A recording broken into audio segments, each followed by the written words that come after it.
Mr. Speaker, what has actually happened in Kisii is that the Chinese companies are now collecting the soapstone and shipping it to China. All right, and that is something that is really sad for us. And I wanted to ask whether the minister can follow up on this matter since it was a presidential directive and find out why we are still mining our soapstone and it is only available in Kisii and in Brazil. And it is an important stone. Many people, Mr. Speaker, are now beginning to realize that actually that's a very unique stone, because what the Chinese are doing is taking it and taking it to China and hardening it and selling it to Italy and the US for the very wealthy. Kwa majina, mimi naitwa Joseph Rachami Mogendi. Mimi ni mzaliwa wa hapa katika kijiji inaitwa Tabaka. Sasa vile mmekuja hapa, mmeona hii mawe ndio tunapata sabuni yetu ama chakula yetu. Ni kama tu ndio cash crop yetu ya watu hapa Tabaka. Tunachonga alafu ndio tunauza, tunapata pesa kidogo ambayo tunatumia. Hao sasa wetu wamesha tuachia. Umesema juu ya Wachina. Wachina wako hapa. Mchina ambaye yuko hapa ni mmoja tu. Hatuna Wachina mingi. Kama tungekuwa na Wachina mingi, mungeona kama kuna factory hapo, pengine tunasema kuna mali ambayo wanafanyia kazi ama mkuje muwakute hapa. Lakini sasa ni mmoja tu, tena ananunua kama kidogo tu, anaenda kwao. Kwa saa hii hawako. Vile serikali pengine inafikiria ama vile wengine wanaongea. Ni kusema tu tunasikia kutoka kwa maofisi ate Wachina wako hapa wengi, hatujawahi ona hao watu. Sasa ile changamoto tuko nayo, pengine hatuna soko. Hatuna soko ya kuuza hii vinyago yetu. Hata serikali tumejaribu kwenda kwa serikali, mnakuja na tuahidi itatutafutia soko. Na hiyo soko haijawahi kutupatia. Ni tu kuuza hapa tu recha, halafu unapata pesa kidogo. Kama serikali ingeingia ndani, pengine tutafutie soko, tungekuwa na pesa ya kutosha hata ya kusomesha watoto wetu. Na changamoto nyingine tunayo ni kung'oa hii mawe. Hii mawe vile umeona iko kubwa. Lakini kama tungekuwa na ile vitu ambayo tunatumia kama ile vifaa ya kukata na kubeba, ingetusaidia. Na hiyo serikali imesema mara mingi itakuja kutusaidia, haijawahi kuja. Ni kama tu tunatumia sasa ile manual, nguvu yetu, mikono. Ndio inatufanya sisi tunafanya nini? Tunaanza kukata, wengine tunachoka, tunaacha. Wengine wamefanya kazi miaka mingi. Iko hivyo wameseeka, wameenda, wametuachia tangu wasasi wetu. Hii tuseme 1897 hapo. Hii ndio kazi ndio ilianza. Naitwa David Msasi. Hapa ndio nyumbani nilizaliwa. Na hii kazi niliajiwa na baba yangu. Jinsi nianze kufanya hii kazi juu ya kuendelesha juu ya uchimbaji wa haya mawe. Tumeyachimba kwa muda mrefu. Mimi siwezi kusema vile jinsi watu wakubwa wa serikali wanavyojua, kwa sababu au wenyewe ndio wako na rekodi ya wale wageni wanatoka nje, wanapitia juu ya kama ni county, wanapitia huko, wanaulizwa, wanaelezewa chenye wanakuja kufanya area hiyo, wao wenyewe wanajua. Lakini hapa ni kama watu tu, kama ni Mchina mmoja tu, niseme kwa kusema ukweli, Mchina mmoja tu, tena anakuja mara moja sijui kwa miezi mbili. Lakini kitu ambaye tunangojea sana ni ile Simbarati alituahidi kwamba tutafute samba tuletewe industry ya mawe. Hiyo ndio tunangojea. Bei ananunua nzuri. Vile jinsi wananunua, vile ananunua,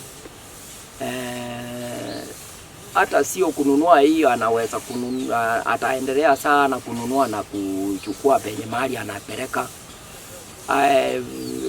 Wengi wao yani kama yeye mwenyewe anatamani kuja kuinvest, yaani kama ni kuja kufanyia kazi hapa, ili hata ndio vijana wa area hii waweze kupata kazi yenyewe ile inahusikana na hiyo kazi wanafanya, ili na wao wafaidike. Yeye maono yake sana alikuja kama ni kuchukua kama experiments, alafu nia yake zaidi anataka kuja huku ili ainvest juu ya hii mawe hapa, kama serikali itaweza kumkubalia akuje hiyo. Whoever that is interested in that soapstone to then bring in the equipment and the machinery so that we can process the materials from the ground, so that you create value addition, so that then you can add value and make sure the people of Kisii benefit from this soapstone. Mr. Speaker, what has actually happened in Kisii is that the Chinese companies are now collecting the soapstone and shipping it to China.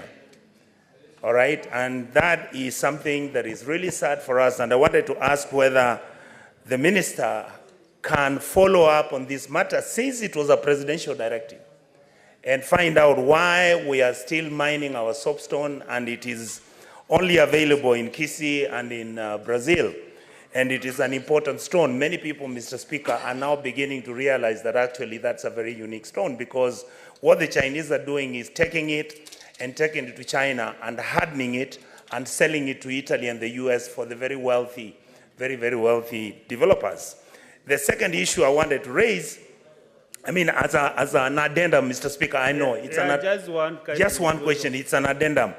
I wanted to suggest, Mr. Speaker, that if there is anything the CS would have done for our country, please do spatial planning on where all our minerals are, do an audit for that, so that if an investor wants to come, for example, to Kisii, and they want a soapstone, they can just get online and they know what it is, and you give the conditions and terms on how they engage.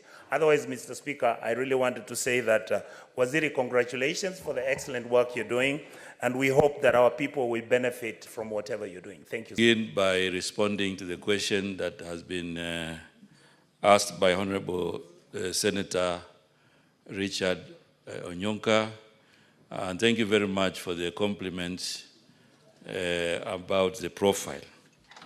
I want to assure you, Honorable Senator, and the House, that the directives that were given after your meeting in Kisii are now in my office.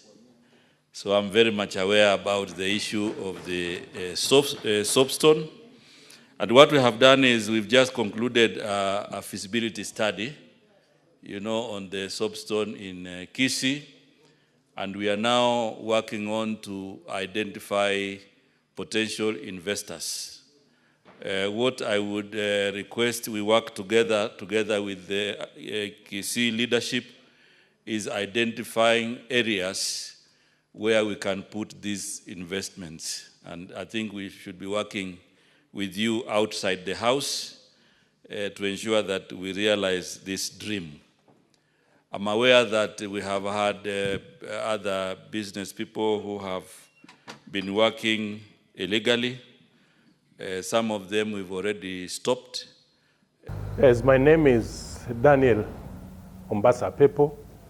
I'm a businessman who deals with the soapstone, and we do carve the soapstone, sell them locally, and export them. Of late, we are facing challenges from the exploitation of the soapstone in the country, because apart from the buying of soapstone from the owners of the quarries, we have seen people from outside, and basically the Chinese have come into the country to buy the stones, and they are not well organized. I think in the next few years, we will not be having soapstone. And soapstone has been the main income of people of Tabaka. In fact, 75% of the income which comes into our community is from soapstone. But in the year 2000, and 2021, we saw the national government gave a permit to the Chinese to mine the soapstone, and they came in, and since the quarries are privately owned, they were able to talk to the owners, and they were paying them about 5,000 shillings for a 40-ton vehicle. And every day, we saw about 50 vehicles coming in to mine the soapstone, that they were taking them to Nairobi, and possibly they were taking them outside the country. So we are losing about 2,000 tons of soapstone every day. They did it for about 1 month, and we realized what is happening. In the next few months, or less than 1 year, we'll not be having a single soapstone. And you know, it employs about 50,000 people, both directly and indirectly. So we went to court, blocked them from mining the stones using a court order and a court injunction, which we argued that an environmental assessment had not been done. We were able, but again, we have seen them come back. This time they're going to the owners of the quarry privately, talk to them, and although it is not very public, but normally they will mine the stones, take them away to other places without knowing how they move around. But I'm sure, and we are not sure whether it's again the national government which has given them the permit. But one thing we could have asked the national government to do, because we have got quarries which we don't use the stone for carving. I wish they could come and have public participation so that we are able to identify and map out the quarries which can be used for industrial purposes, and the others which they cannot, we leave them. But I personally, I was shown a photo of an item which was carved from the soapstone, but it was done in China. And because of the sophisticated machines they have, if they are allowed to export the stones, they will do the carving in China. And with those machines, even no single item carved from the handmade items in Kisii, and in particular Tabaka, will have a market. So the 50,000 people who depend on the soapstone will not be having anything to do, and it is going to affect the livelihood of these very many people. So basically what we are saying, the national government which gives out the permit to mine the stones, the county government which has got to allow the vehicle leave Kisii by that vehicle paying cess. I know the figure has been raised to 10,000, but there are these very many panya routes which those people use, and they're able to take the stones even without paying the county government. Please let us come together and have this precious stone, which is now a mineral, to help the people of Tabaka. But otherwise, if it is left unchecked, we'll have a serious problem. And if the mining has got to be done so that they use the stone for industrial purposes, can they please come and place the factory in this area so that the people from this community can also benefit from the employment and any other benefit you should accrue out of it. Otherwise, we'll be in a serious problem. You mentioned. Yes. Of lately, the Chinese are back.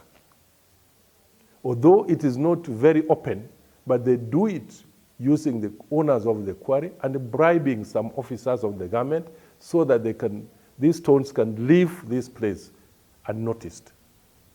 And it is true, they are in the quarries, they buy the stone from the people, but cheaply again, because 6,000 shillings per 40-ton vehicle is peanuts. But they are there. Although the community, some members of the community have tried to resist, and being hostile to them, they try to hide. But I think it looks like they've been given a permit by the government.